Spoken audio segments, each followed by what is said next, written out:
Alright, we're out here in Sawyerville where we're going to shoot the ladder test today. A little bit windy, got a little bit of mirage, but we're going to try it at 300 yards. Get the target set up out there 300 yards. Had to fabricate that this morning out of junk plywood and stuff. Fire in the cider.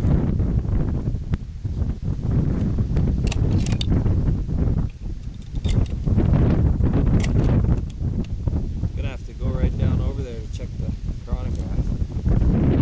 Yeah.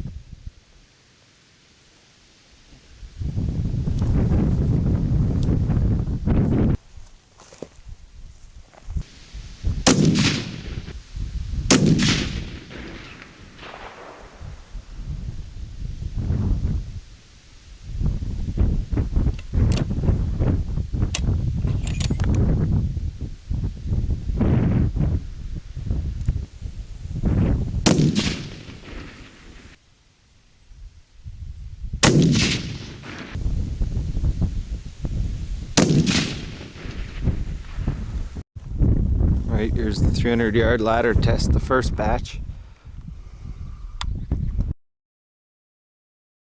Gonna shoot this same test on another day to nix out the environmental factors or if I was flinching.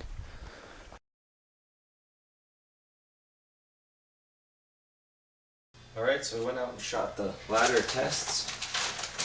Both of them at 300 yards on 2 separate days to try to get rid of some of the environmental factors. The end of it settled on 84 to 86.5 grains. They're all grouping nicely together. So what I went ahead and did was separated from 84 to 86.5 grains into 40 rounds in 0.3 of a grain increments. I'm going to shoot those at the same distance to see which out of those groups the best. Something worth mentioning, the cases, I was going to anneal the necks after my second firing, but I dropped one. And when I dropped it, the case neck had a flat spot just from hitting the floor, and it's not very far, maybe 3 feet to the floor. So I figured they were soft enough. Alright, something else I'd like to mention, and I think it has a lot to do with this Hornady brass.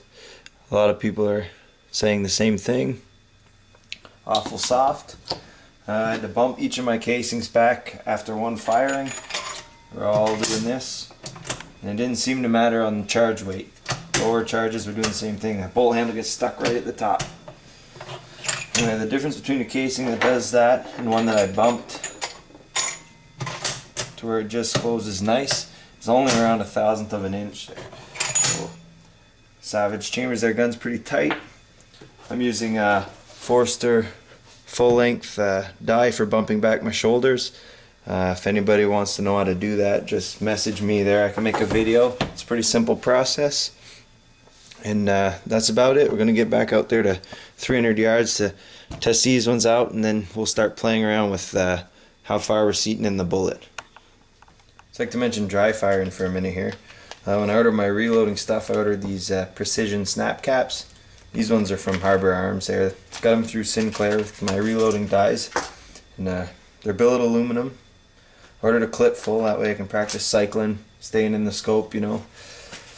I got keep one in my logbook. That way you can always practice, you know, before you go sending $50 worth of ammunition downrange. Really gets rid of the flinch, helped me with following through on my shots. I noticed my groups got tighter. And anyway, if you're having problems flinching, just look them up. Snap caps, they're worth their weight in gold. Anyway, thanks for watching. Skylar 4.